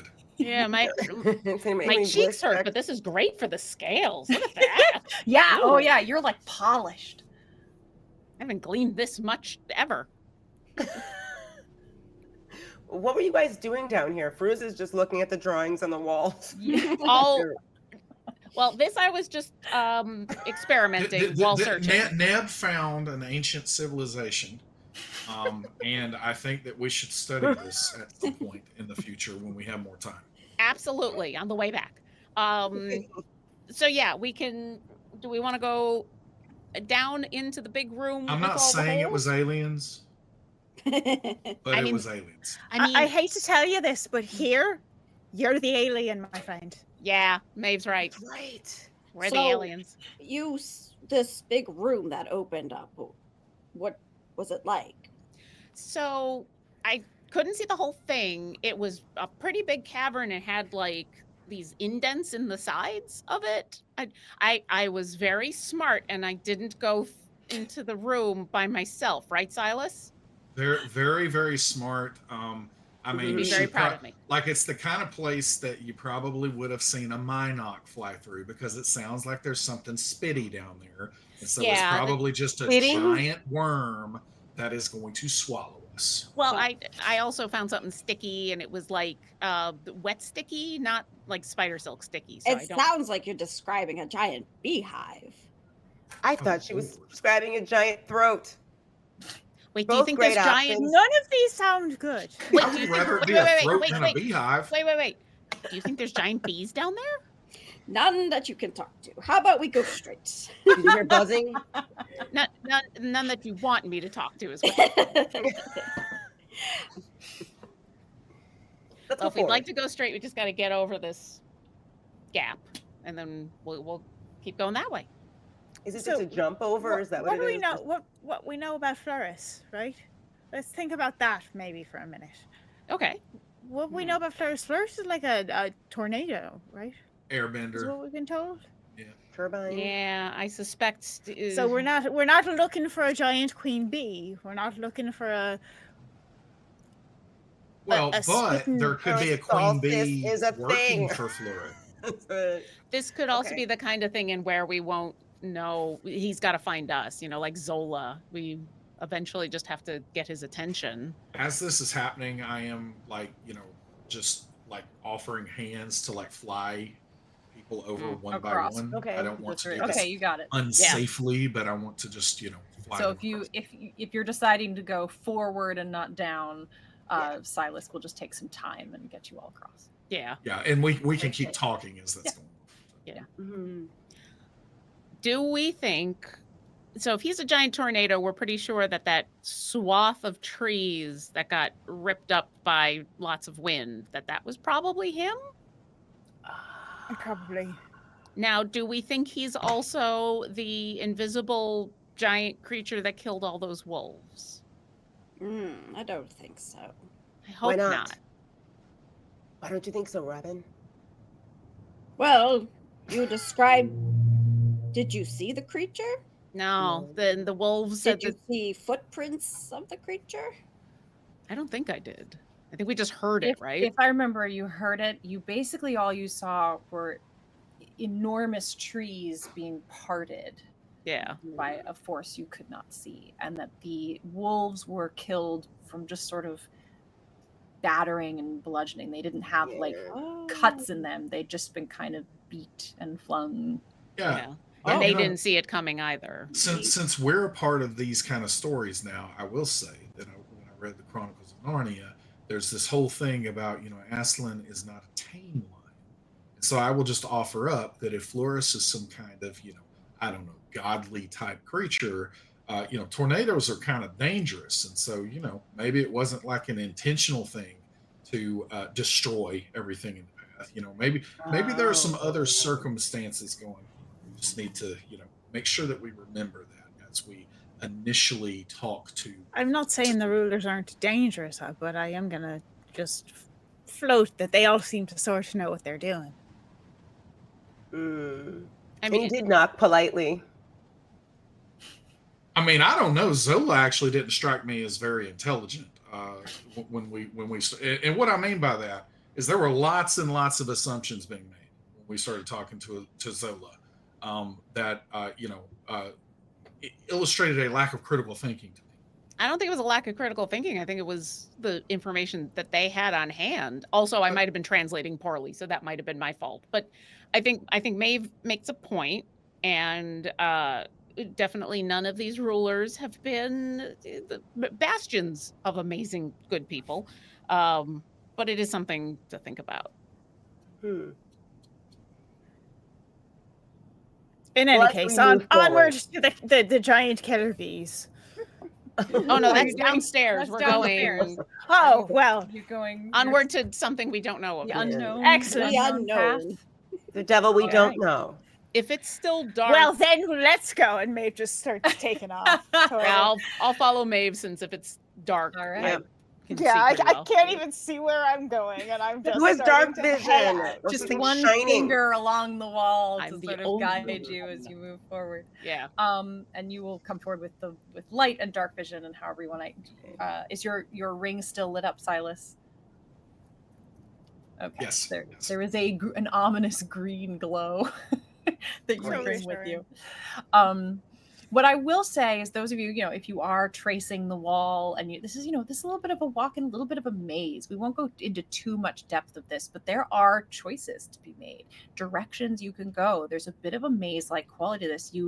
As you make your way through. We can say you follow the left wall, something like that. As you do, you come upon dead ends and have to turn and come back and retrace. This is quite a cavern. It's reminding you of kind of ant-like habit trails, and except that these are clearly have these wind tunnel carved out quality to them.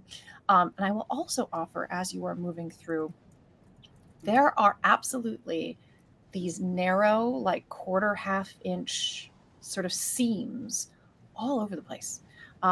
Every between 30 to 60 feet, you come across another sort of seam in the wall. Sometimes it's just half of it. Sometimes it goes all the way around the corridor as before. And whenever you get there, you can feel just this little draft kind of coming through these. So you're saying it's like the thing that we just like the thing had you just saw, air except pouring it's out? not. It's not. It's not active. It's not If you active. take a blade to it, you're gonna have another Dyson. Jiminy cricket. You see Well- those kind of spread throughout this complex as you try to make. I your way want to through the maze of retcon, because if I'd have known I'd been passing those things, I might not be going. Okay, well, we can Like, say no, I'm as you just- come I'm across joking, the I'm first joking, one. I'm joking. We're just gonna die. We'll say certainly, like, as you come across the first one, you stick your hand past you. You are careful. I'm not trying to sabotage I'm you. gonna or trap put you. chewing gum in it. Or There you something. go. You plug up an inch of the circumference. I think. Do we think this is how Floris and other air people are getting around? Sure, they can probably activate them to give them a boost, perhaps. They're Yeah. gonna activate it. And it's just gonna send us all the way out, like we're getting flushed out of a toilet or something. Well, let's hope we can talk to him before that happens. Continuing to find your way through these, you then come to another of these. It reminds you very much of that larger space that you saw before, but this is much smaller. This does not have the indents, but again, carved. It's just that same idea that if there were a whirlwind that kind of got trapped in this spherical area, how it would kind of carve the walls. But this one doesn't have any of those indentations. It's really quite smooth. And you can see again, this corridor continues across the way. It's a large room. It's probably 200 feet across, with your light and your dark vision as you look out into this space. And you can feel there is air circulating through this sort of spherical underground chamber that is just constantly like a ball of yarn whirling You ever do around. indoor skydiving? Yeah, kind of that. Oh. Robin wants to call out, like, I think she wants to speak to this wind because she's Yes. thinking that this might be a Yes. entity. Okay. Mhm. So What it's would going you to be say? like Dory speaking whale. She's just going to go, hello. What? Well, I mean, they're not going to speak our language, are they? Are you speaking wind, Robin? I'm trying. She's speaking wind creature. You feel like maybe it picks up a little bit. It could start maybe moving a little faster. What? What indicates that she feel like? Like if she's standing right by it to kind of go hello, then maybe there's a little, that kind of it the little bit of flap of her hair is now suddenly a faster rush kind of in response. Do we see that, or Robin? Sure. Do you share that? Yeah. Okay. I am going to try to reach out and detect thoughts in the area. You absolutely do get some thoughts. It's a little lonely, a little hungry, Oh gosh, of course it is. a little starved for Okay, so Can't eat us. I should be able to pick up enough of a location from that, like if I'm detecting it within that range, to where I should now be able to message it if it understands what I'm about to say. And so I am just going to say, we are friends, not food, but we can give you so much food if you help us find Floris. And it can respond. It can respond if I understand it. Yes. Well, I can obviously if it responds and I'm still detecting thoughts, I should be able to pick you get up the right something. be able to exactly. Okay, so it is not, you do not get a verbal response. Yeah. Word response. It also does not seem to tell whatever jumbled sound you sent to it. No. But you get a clear sense of like focusing of thought, that there was kind of like a wild thinking about so many things all at the time kind of feel to this, again, kind of a whirlwind of thought and feeling, hungry, lonely, kind of all at once. And it seems to sort of sharpen, as if it's brought all of its thoughts into one position. And you do again sense then a change in the wind. Maybe it was going, right to left, and now it seems to kind of slow down to nothing and then start moving in the other direction and begin to pick up some speed. It is sort of reacting to your probing. Not to alarm anyone, but we are not at all alone here.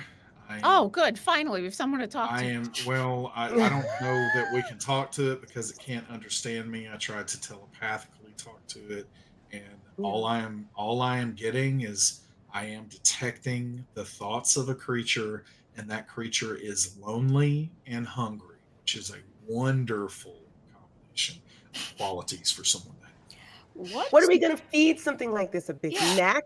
What makes wind and air happy? Maybe we can offer it companionship or something. Take a ride on the wind. I tried to tell it we were friends, but I'm pretty sure it doesn't understand English. The word friends. Does this wind seem strong enough, like Maeve was saying about indoor skydiving, that we could like ride it? When it's going strong, for sure.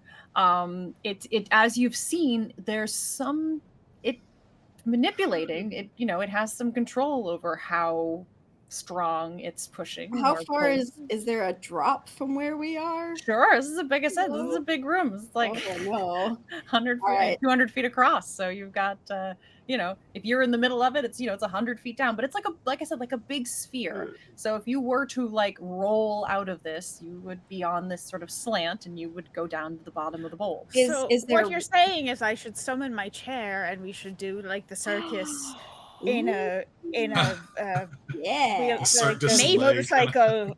Yes, like Maeve, can you do that? Well, let's try it.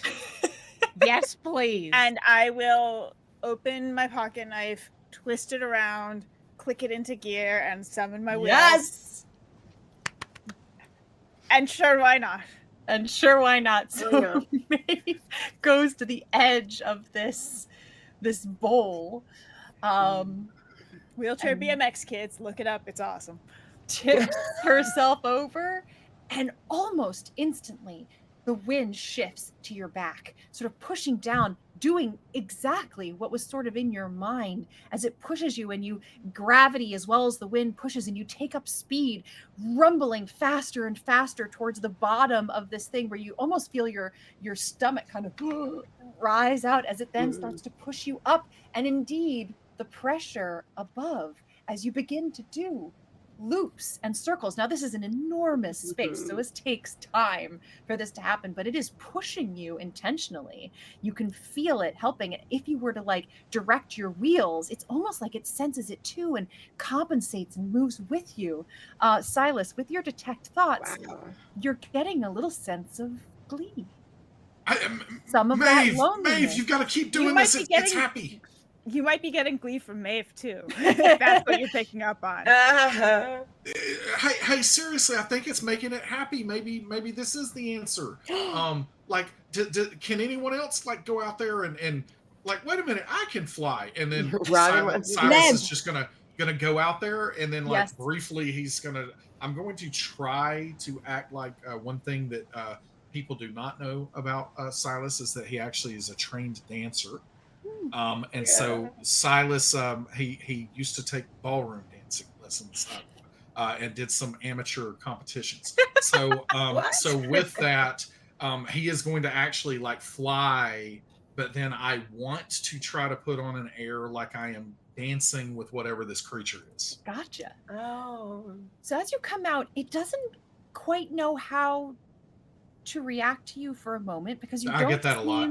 To have gravity, right? Like you can feel it from below. The effect is this wind keeps trying to push you up, like it's afraid you're I'm gonna go with it to a degree, like as it's doing that, and again, like I'm letting it lead. And again, it doesn't have to think about it in these terms, but I'm like, you know, whatever it is trying to do, I'm like, you know, gonna roll with it, but then I'm trying to be graceful-esque in the reaction and responses to those things. So it floats you up and up. And once it realizes it doesn't have to really push you or hold you, you do indeed feel it start to circle around, you know, kind of a little tornado or a little whirlwind around you, almost floating your arms up into that perfect, you know, box hold, and spinning you around as Maeve BMXs around the circumference of this thing, getting faster and faster. You can see the spark of her wheels against the stone as she, you know, spins around, and Silas is doing twirls and spinning within this globe. It seems to easily be able to handle both of you. As we're doing playing this, with them. I want to look around the room and see if there's anything else in the room that we can see as we're getting, because I'm now getting a 360 of everything in here. You are getting, every time you come, you know, around another way, it's pushing you slightly on another angle, getting another bit of space. So yes, let's do a perception check. Okay.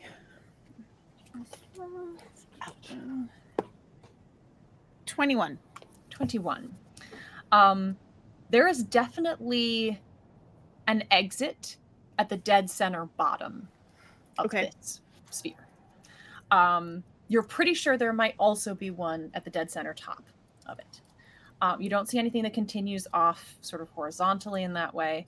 But top and bottom, you're pretty sure you have narrowly avoided a hole at the top and at the bottom. Other than that, if I ever get to the point, because I'm not going to just intentionally be oblivious anyway. Yes. But if I see one towards the top, yes.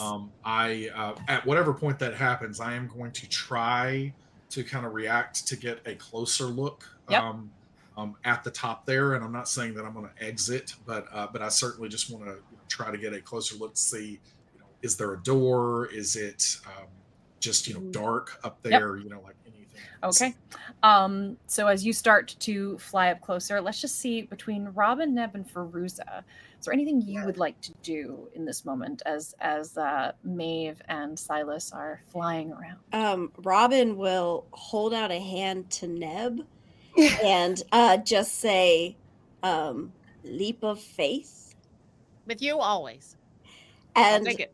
And she'll grab Neb's hand and we'll kind of step on the edge, and she's like, "Ever since I saw Willy Wonka, I've wanted to do that." Yes. Oh. And we'll step off. As the two of you step off, again, your stomachs immediately kind of rise up into your throats as you plummet. Immediately gravity taking over. And just as it looks like you're going to hit that bottom, however, like Featherfall, like you felt before from your friends having helped you, it just kind of picks you up And almost exactly like indoor skydiving, you're sort of risen up on this wind, and then it kind of lets it go and you fall and you start to go faster, and then it picks you up and kind of pulls you up back towards the ceiling, bouncing you like a yo-yo in this space. Now, Fairuza, standing in this open corridor, looking in with Silas's, light on his ring, and just watching your friends being sort of tossed around and pushed and moved. What would you like to do? She's literally just standing there looking at them like, all right, I'll play with you, Mr. Wind. She's gonna step off and put her hands out like she's, what's his face, Eddie Vedder. Crowd surfing. Yeah, and then hopefully, I guess, step into the wind thing.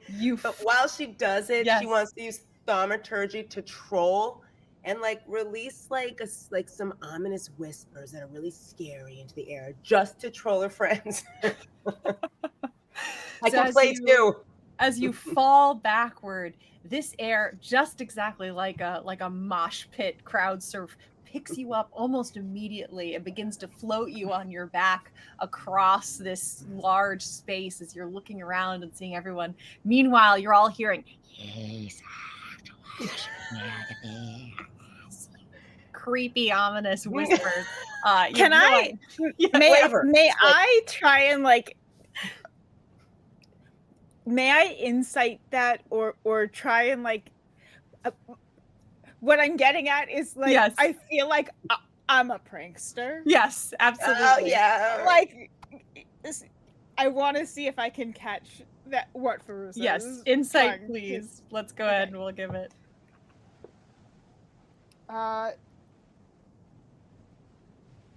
17. 17? Yeah, they're a little hokey.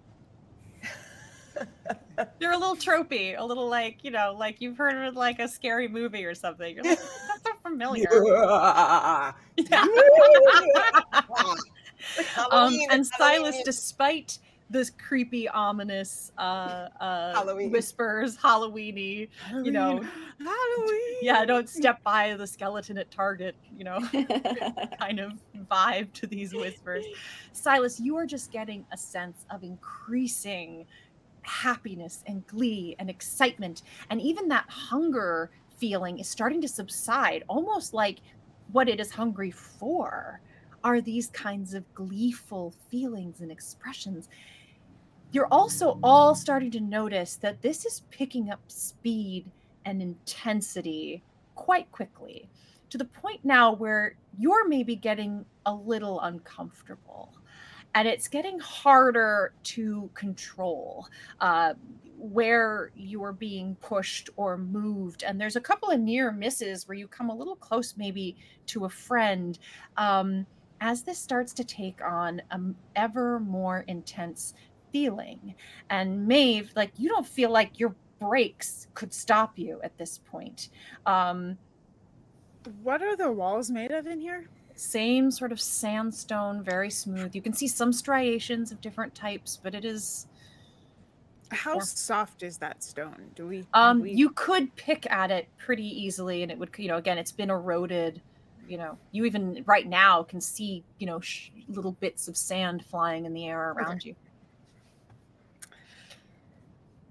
I am going to try to message the creature again. I understand it can't understand me, but it's not really what I'm saying. It's the tone that I'm saying it, trying to show a little bit of fear.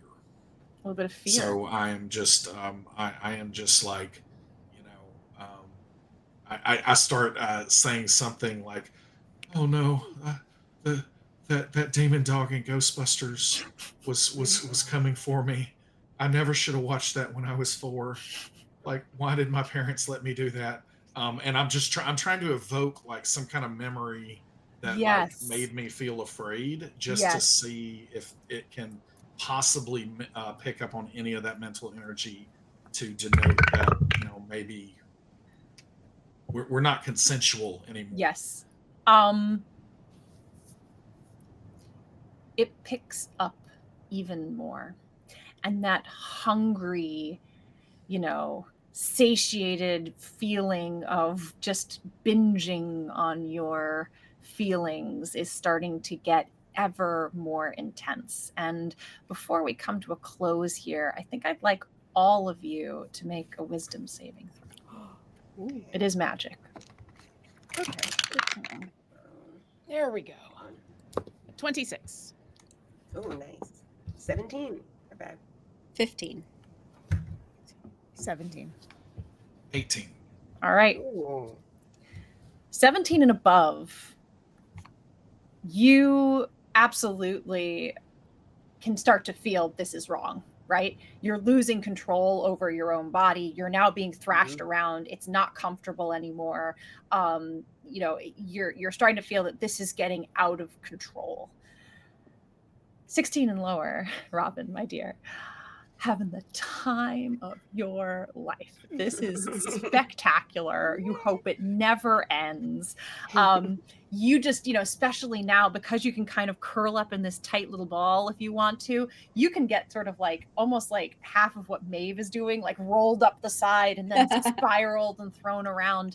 And you are going to take Oh boy. 8 bludgeoning damage, but you're not going to realize it. Okay. You're going to take the 8, but there's no exclamation of pain or reaction to having gotten that damage, but you're just being tossed around so intensely that you're just kind of your joints and your muscles are just sort of being battered without you realizing that it's happening. The rest of you, however, are going to take half that, so 4 each. Ooh. But you're going to feel it. Hey. That's starting to really, you can feel that it wrenched an arm in a direction and practically dislocated, definitely tore a few of those ligaments right there.